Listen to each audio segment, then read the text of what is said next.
Le Botswana est situé en Afrique australe. Il est entouré du Zimbabwe, de la Namibie et de l'Afrique du Sud.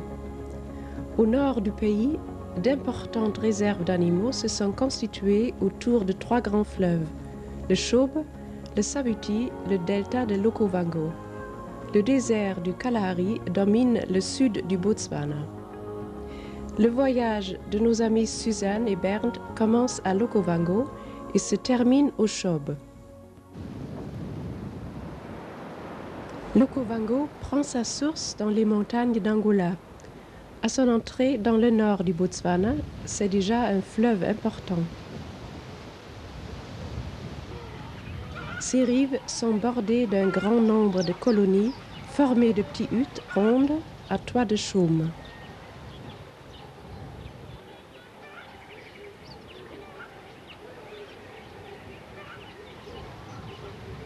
Le temps semble s'être arrêté ici.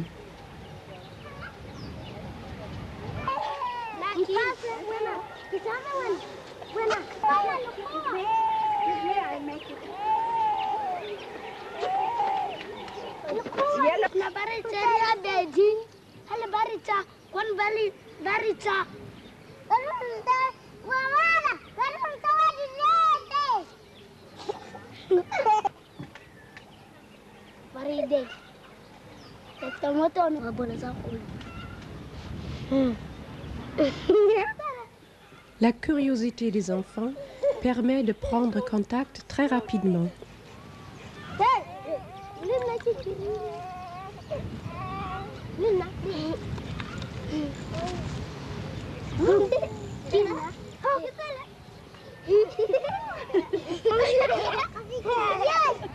Yellow ballon. Green ballon.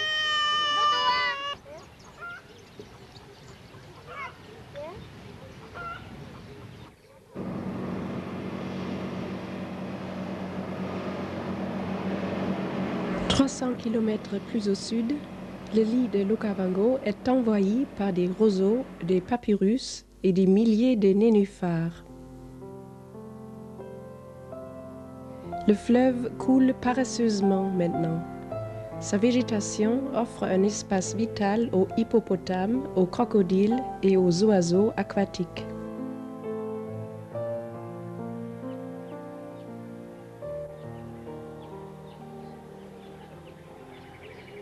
Le Yakana en profite également. Il vit sur un très grand pied qui lui permet de se déplacer rapidement sur les feuilles des plantes aquatiques pour chercher sa nourriture.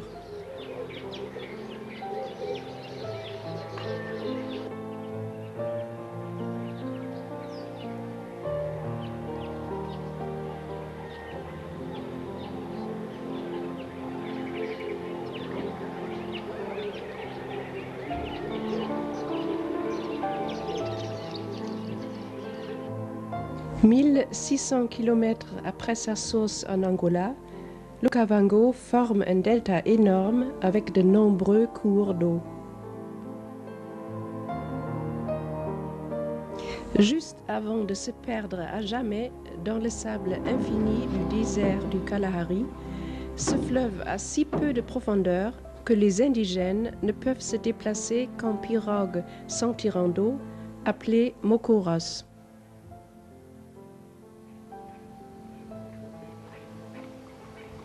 Les zones inondées et marécageuses du delta sont difficilement accessibles à l'homme et donc un paradis pour les animaux.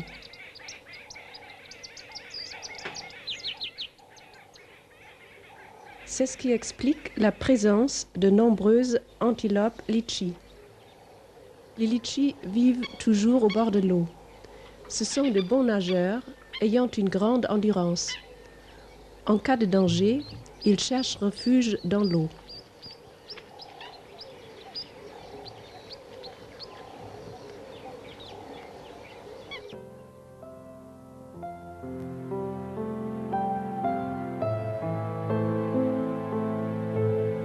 Pour Suzanne et Bernd, la promenade en bateau se termine sur le Tamalakan, un bras du delta à proximité du camp Crocodile. Un 4x4 de location les amène dans la réserve de Norémie.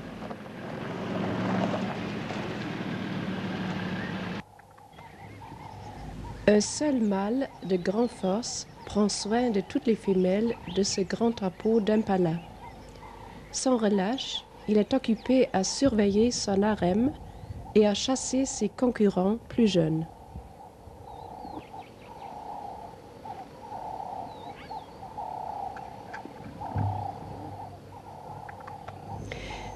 Tout près, quelques jeunes mâles qu'il vient de chasser se préparent à une nouvelle lutte pour s'emparer du pouvoir.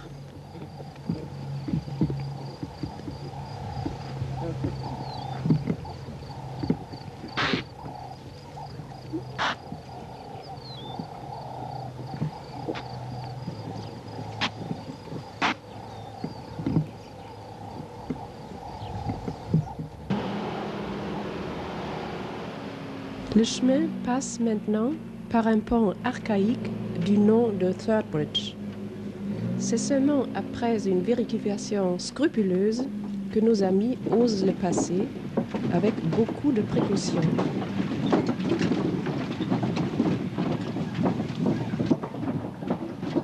Après avoir longé de nombreux lacs et marécages, ils arrivent au camp Kakana qui se trouve à l'intérieur d'une région totalement sauvage dans la partie nord du parc de Norémie.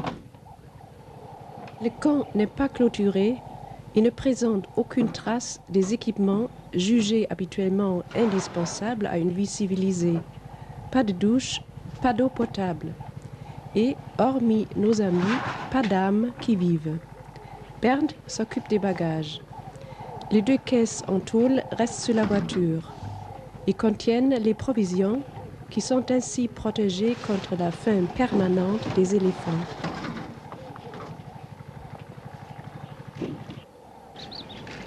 Suzanne prépare le dîner à l'aide d'un minuscule réchaud. Il faut mieux manger tôt pour éviter que, au crépuscule, hyènes et lions ne leur disputent leur repas.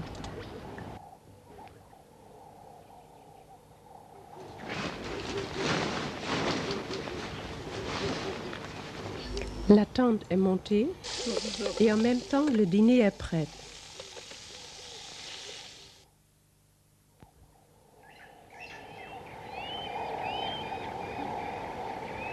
Nos amis se réjouissent du lever de soleil, de la diversité des voix d'animaux et de l'absence de tout bruit civilisé. Le café chaud est savoureux dans la fraîcheur du matin.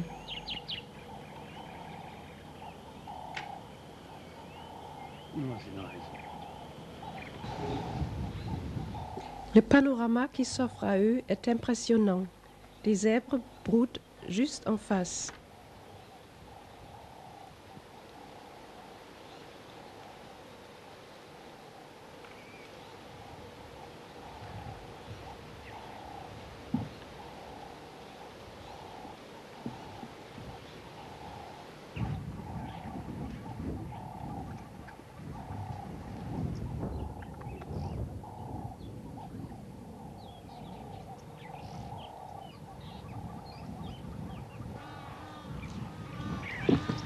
Sans raison apparente, ils prennent la fuite. À cet instant, Suzanne voit un hippopotame qui était déjà venu leur dire bonsoir la veille. Leur présence inquiète cette énorme bête qui était déjà bien plus courageuse la nuit précédente. Avec beaucoup de circonspection, elle cherche à regagner son territoire.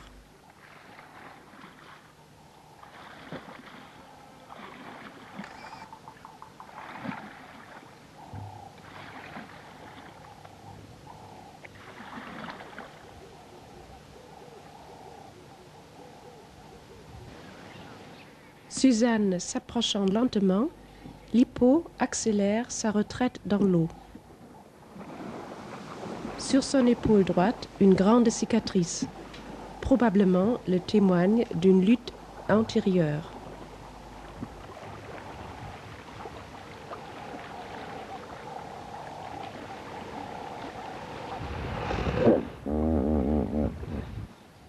Suzanne veut absolument photographier la gueule ouverte de l'hippo.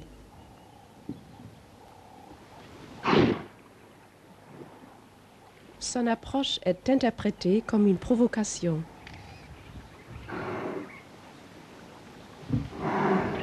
Et donne les résultats souhaités, ce geste menaçant.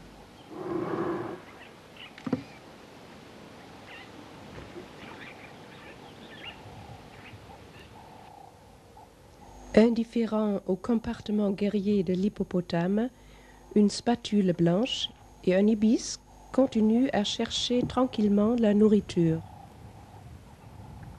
Par leurs excréments, qui constituent un engrais précieux, et leurs mouvements qui remuent des substances nutritives, les hippopotames favorisent la prolifération des poissons. La spatule blanche les cherche en vain pour le moment.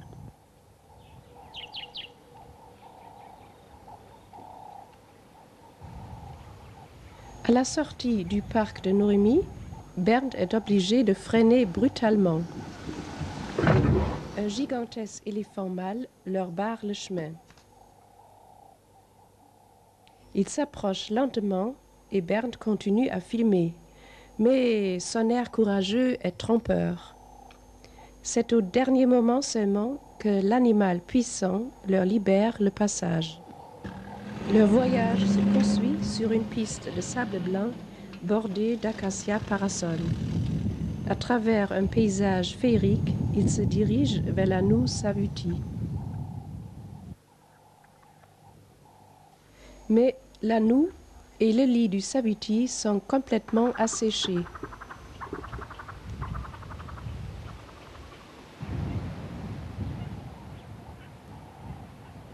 Les rares réserves d'eau sont à sec. Depuis des années, il n'a pas eu de pluie.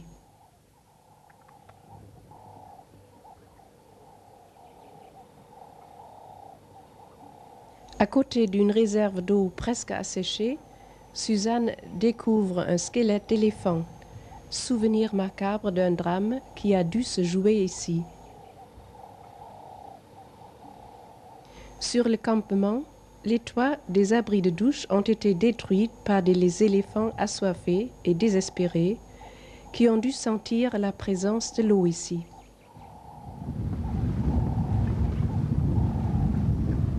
En préparant le dîner, Suzanne repense à ce qu'elle a vu dans la journée. L'amoureuse des animaux craint de ne plus en trouver dans la Noue Savuti.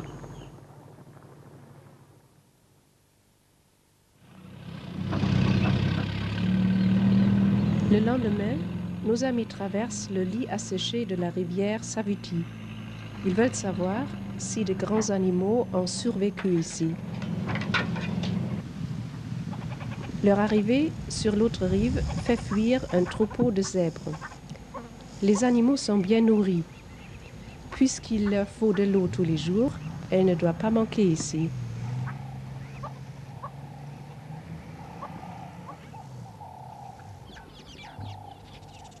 Enfin, une bonne surprise.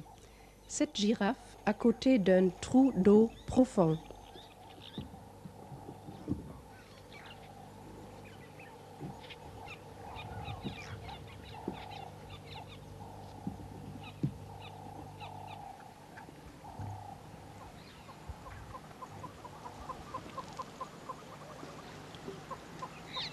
La ronde des vautours dans le ciel montre le chemin vers un groupe de lions saturés et las.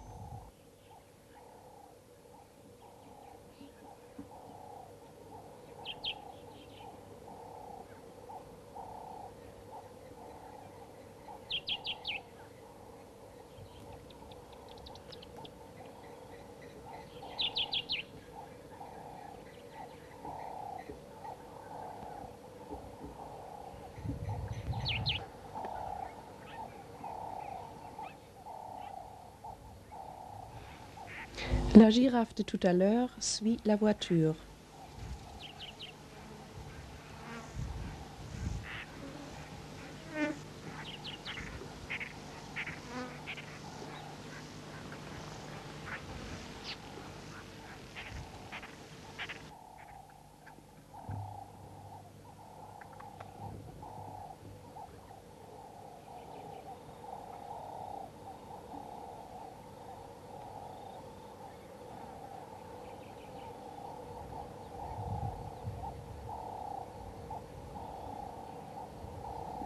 Elle s'approche sans se douter de rien.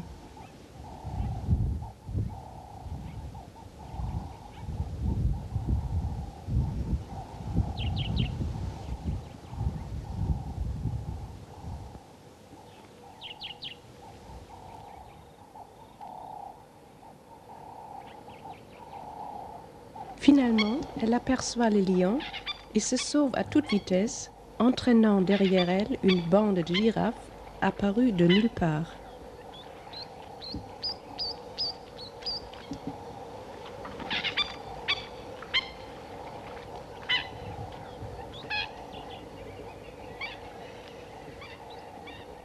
Le roi du désert reste insensible à toute cette excitation.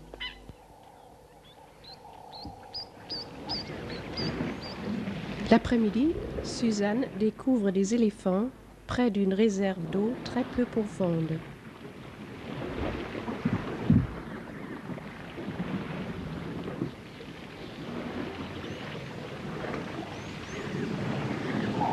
Les éléphants boivent lentement et avec beaucoup de précaution.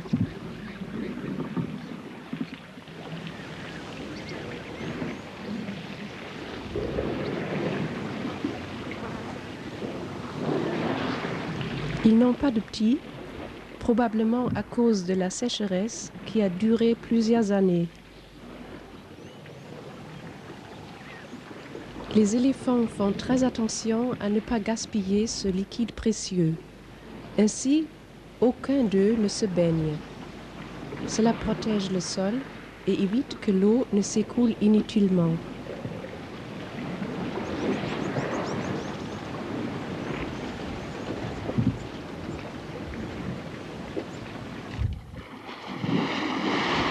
L'animation est d'autant plus grande dans cet étang tout près. On barbote, on se douche, on se vautre, on se baigne. Pour être protégé contre le soleil et les insectes, la peau épaisse des éléphants a besoin de soins quotidiens et intensifs.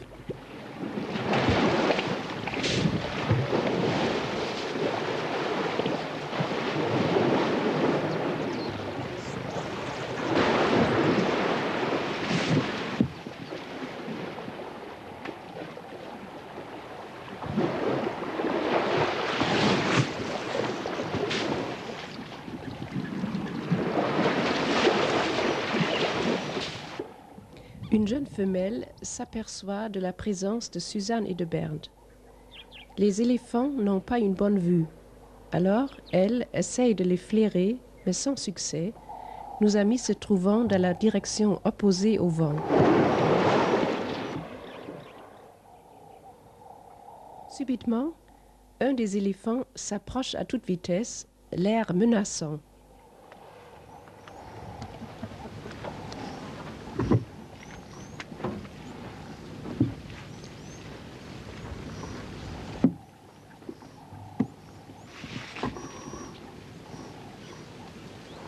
Juste en face de nos amis, à seulement quelques mètres de la caméra, il commence à prendre sa douche de sable.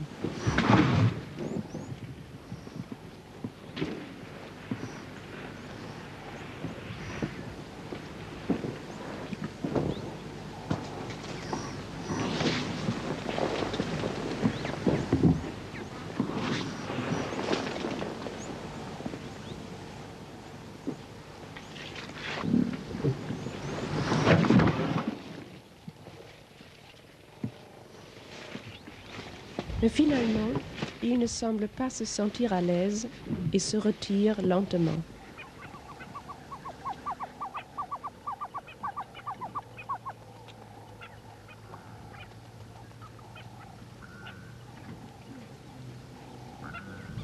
Suzanne et Bernd n'arrivent pas à se séparer du spectacle. Jusqu'au crépuscule, ils observent ces pachydermes aimables et impressionnants. Ce sont des images inoubliables.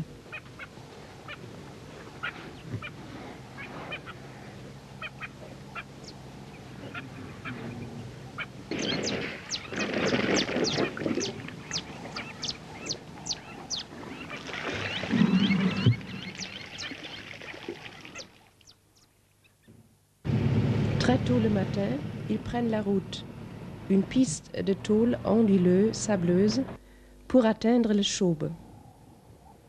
Après la sécheresse de la Noue-Savuti, la rivière leur réserve une surprise agréable. Des corbeaux à cornes, beaux comme des mousquetaires, paradent sur le bord de l'eau.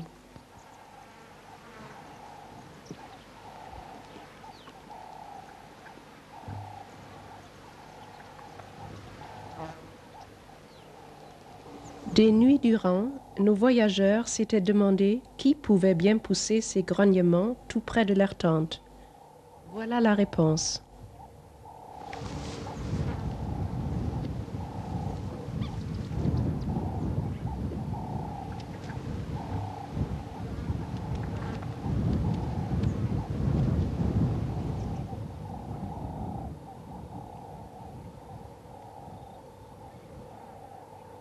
Suzanne est fascinée par un mâle kudu magnifique.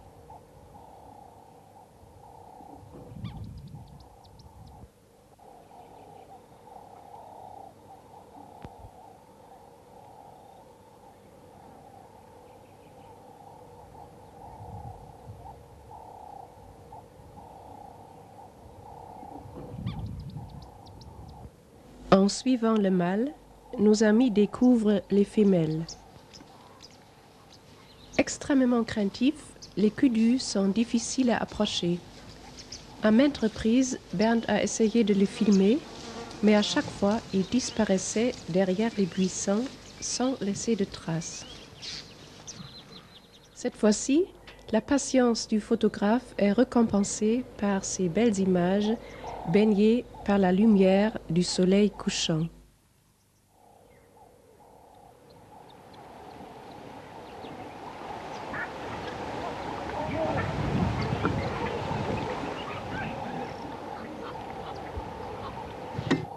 Le lendemain matin, Suzanne s'occupe du linge. C'est l'eau du Chaume qui leur apporte un luxe bien apprécié.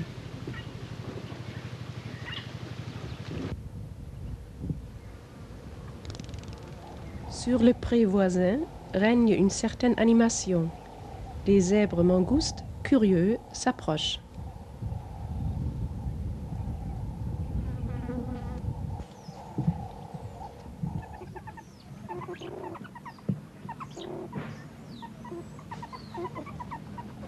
Ils ne montrent aucun signe de méfiance. Entre eux, ils communiquent par des gazouillis qui rappellent ceux des oiseaux. Ils se nourrissent surtout d'insectes, de larves, mais ne dédaignent pas les escargots, les œufs d'oiseaux, les petites amphibes. À l'occasion, ils tuent même des serpents.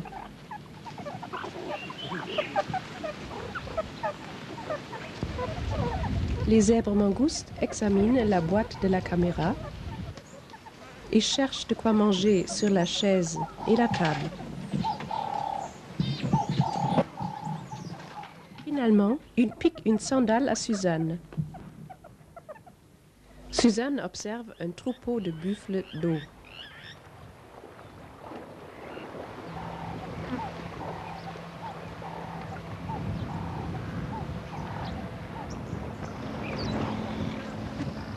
En appliquant le principe « chasser, c'est protéger la nature », les buffles ont été exterminés dans les pays de l'Europe depuis des siècles déjà.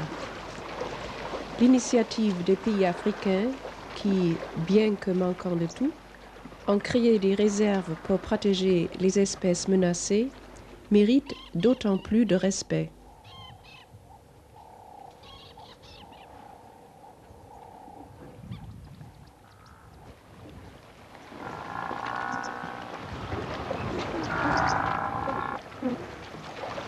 Les chasseurs croient les buffles méchants parce qu'une fois blessés, ils deviennent très dangereux. Suzanne et Bernd les ont connus paisibles et plutôt craintifs. Cette fois encore, la présence des hommes fait fuir les animaux à toute vitesse.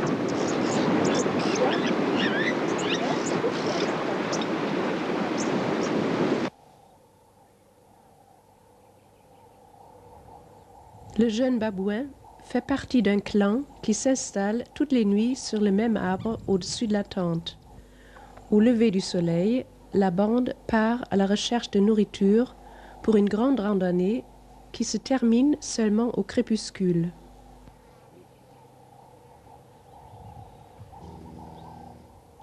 Un babouin adulte surveille le jeu des petits.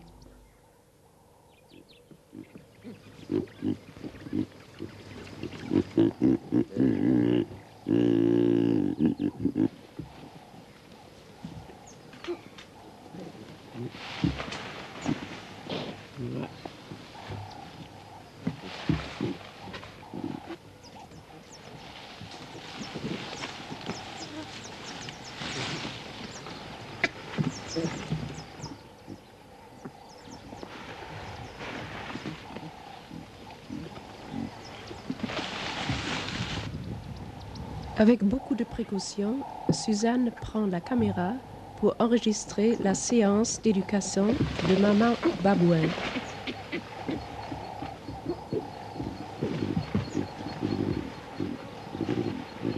Hélas, maman prend la fuite. Un éléphant surgit brusquement de derrière la voiture. Derrière lui, un troupeau qui observe d'un air méfiant ces étrangers.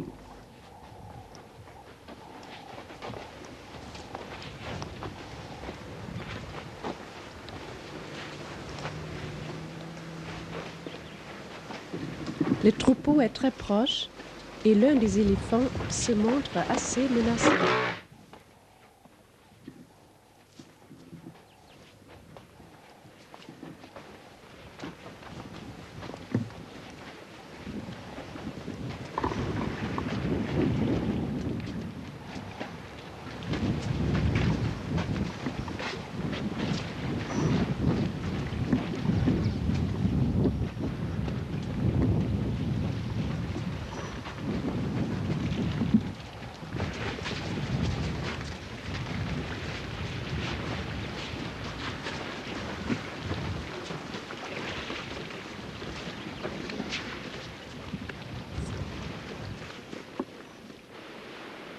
Le grand nombre de petits explique qu'ils préfèrent se baigner à distance respectueuse.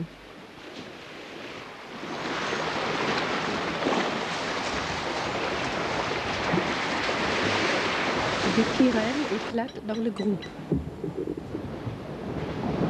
Le troupeau se dirige vers nos amis.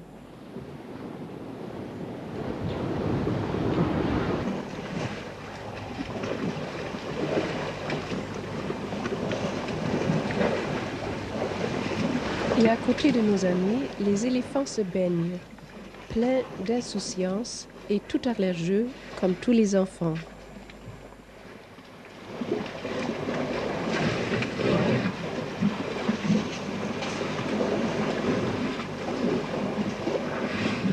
Suzanne et Bernd aiment beaucoup ces géants paisibles, vestiges d'une époque préhistorique. Impensable que des braconniers continuent à les tuer pour livrer la matière première à des futiles bijoux. Ainsi, ce troupeau ne comporte pas un seul animal suffisamment âgé pour porter de longues défenses.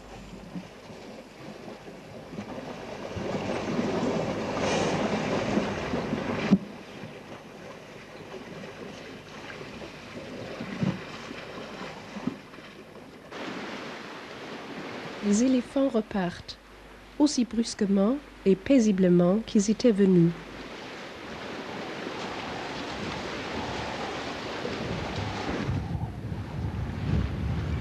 Un adolescent seulement fait semblant de livrer une attaque, sa manière de dire au revoir à nos aventuriers.